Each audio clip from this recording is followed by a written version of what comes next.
CBS News Bay Area Afternoon Edition with Makovec. Trump doesn't care about the pain of the American people. Right now on the afternoon edition, the former House Speaker is in San Francisco. She says standing up for small businesses. Thanks for joining us this afternoon. Nancy Pelosi punching back against Trump administration policies. She says they are effectively beating up on small businesses, causing fear and pain. From impacted 401ks to tariffs, Pelosi says these policies are hurting something she sees as the ultimate wealth creator for Americans. Here in San Francisco, Trump's economic policies are hurting small business owners and their employees by instilling fear and uncertainty. He should have recognized the fear that he is causing.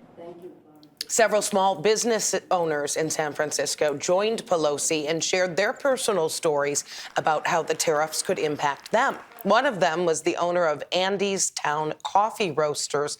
That is a shop in the Outer Sunset. She says the cost of their coffee is going up because you can't grow coffee beans here in the U.S. In the past, I've had to raise prices for good things, offering health insurance to our employees, raising wages. But raising prices due to arbitrary federal policy, that's unfair to us and to our community. I'd like to remind everyone that a few hundred years ago, American patriots dumped tea into Boston Harbor to protest unfair taxation. So the message still rings true. Do not tax our caffeinated beverages. Well, today's announcement is part of Democrats' National Week of Action. They're trying to highlight impacts to Americans' cost of living. Let's take a check on Wall Street now. Live look at the big board where the Dow has been doing pretty good today, now up about 440 points. A softer tone, meantime, on tariffs seems to have investors buying. The president says the current 145% tariff on goods from China is going to come down substantially, but not completely. The White House says it is setting the stage for negotiations with China, but we don't know of any scheduled talks right now. Earlier this week, President Trump spat with Federal Reserve Chair Jerome Powell, and that spooked the markets. But now the president says he has no plans to fire Powell. None whatsoever. Never did. The press runs away with things. No, I have no intention of firing him. But just days ago, the president said this when asked about his social media post saying that Powell's termination can't come fast enough.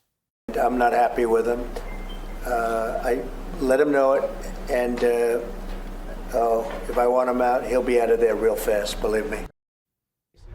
We are also tracking moves from the president's Department of Government Efficiency, or DOGE. Elon Musk says he's going to scale back his White House role to focus on Tesla after a 71% tumble in profits last quarter. He blames trade shifts, tougher competition, and backlash over his ties to Trump's DOGE initiative for that drop. And the Social Security Administration, once again, looking to downsize. The agency is offering buyouts to about 7,000 employees with a deadline to decide by this Friday.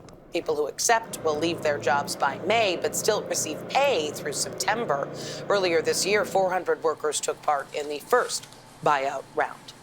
Now a look at some of our other Bay Area headlines. One person was killed, 3 others injured in a wrong-way crash in Antioch. It happened last night on Highway 160 near the Antioch Bridge. The CHP says a wrong-way driver collided head-on with another car, setting off a series of crashes involving 4 different vehicles. That wrong-way driver died at the scene. Officials say that they may have been involved with some sort of chase with the Contra Costa County Sheriff's Department, but the car was not being pursued at that time. Today, students across the Mount Tamalpais Union High School District are encouraged to wear green and white, the school colors of Archie Williams High, in memory of 4 students killed in a tragic crash Friday night. 6 girls, all ages 14 to 16, were riding in a Volkswagen SUV when it hit a tree on San Geronimo Valley Drive and caught fire. The CHP is still investigating the cause of that accident. After 3 years, the downtown San Jose Farmers Market is back in a new spot. I'm happy to reopen again, and we have a better location. The farmers market is at the Hammer Plaza between 2nd and 3rd Streets near San Jose State. It's going to be held every Wednesday from 9 in the morning to 1:30 in the afternoon. In 2022, the market paused because of financial issues caused by the pandemic. First alert weather now, taking a live look outside. You might want to grab a sweater if you're heading out. Meteorologist Jessica Birch has a look at our forecast. It's a little bit cooler out there for us. So if you're planning on heading to that farmer's market on Wednesday, or if you're planning on getting outside in general this afternoon, let's take a quick look at what we can expect for our daytime highs. Now, keep in mind, it was just yesterday. Areas like Antioch or all the way down into San Jose, we were sitting in the 80s with sunny skies. Today, we're in the 60s, or at least some low 70s trickled in there, too, throughout our inland areas from Santa Rosa over into Napa. We're in the upper 60s today there, low 60s into San Francisco, upper 50s along our coastline. It is cool out there for us today, and we're continuing this cooling trend as we head into the next couple days. Now, another thing to mention with this too, for the most part, we're just seeing cloudy skies in the forecast for us. Day by day, we're going to start seeing cloudier conditions until we actually get some showers right around the corner for us, starting Friday night, heading into Saturday morning's forecast. In the meantime, though, from now until Thursday at least, we are going to be seeing some cloudy, cool conditions with breezy conditions as well. Gusts today can get anywhere up to around 15 to 20 miles per hour along the coast. And into the evening hours tonight, we could see it get up to around 30 miles per hour. We're dealing with drier than normal conditions in our next 6 to 10 days, but that's after the rain that we're going to see this weekend. I'll have more on that coming up in just a bit and show you when it's going to hit. Thanks, Jess. Taking a live look at the Vatican, where it is 9 o'clock at night. The Catholic faithful getting a chance to pay their final respects to Pope Francis. So many people have shown up that the Vatican says it might extend hours past midnight. The body of Pope Francis was transferred to St. Peter's Basilica overnight in a solemn procession ahead of a scaled-down funeral coming up on Saturday. Tina Kraus reports from the Vatican. Tens of thousands of mourners from around the world are streaming into St. Peter's Basilica in Vatican City to say a final farewell to Pope Francis. There's kind of just a mixture of emotions. He was such a beloved leader. Bells tolled Wednesday as Francis's body was moved to the 16th century Catholic Church from his residence at Casa Santa Marta. How long did you wait to see the Pope? Like 2 hours or more. This family from Mexico had just landed in Rome for vacation Monday when they heard of the Pope's passing. He was a really nice person to everyone and a big inspiration. In a solemn procession, pallbearers carried Francis's simple wooden coffin through St. Peter's Square, the same journey he made on Easter Sunday, hours before he died. Unlike his predecessors, the body of Pope Francis is not elevated in St. Peter's Basilica behind me. Instead, it's facing the pews as close to the people as possible in death, just as he wanted it in life.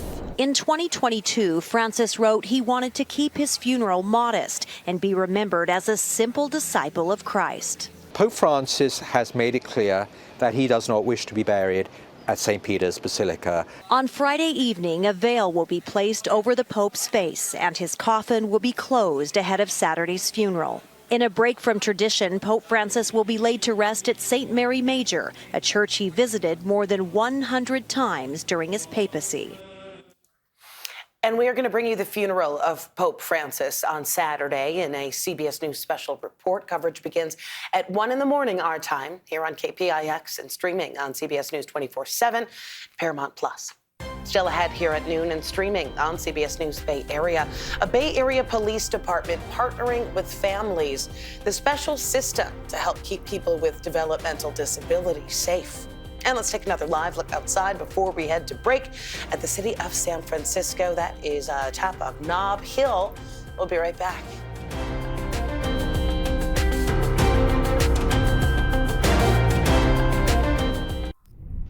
Police in Fremont, the first agency in the country to adopt an emergency system called Code Joshua. It is an effort to avoid potential escalations when law enforcement encounters people with developmental disabilities. It can be a real challenge. The recent killing of an autistic teen in Idaho has sparked calls for a better understanding of the potential for violence. 17-year-old Victor Perez was nonverbal and holding a knife when officers shot him 9 times in his yard earlier this month. His family said he was having a mental health crisis and that he was not a threat. So how is Fremont PD implementing this program? Kevin Coe learned the origins behind it and spoke with a family who was eager to register.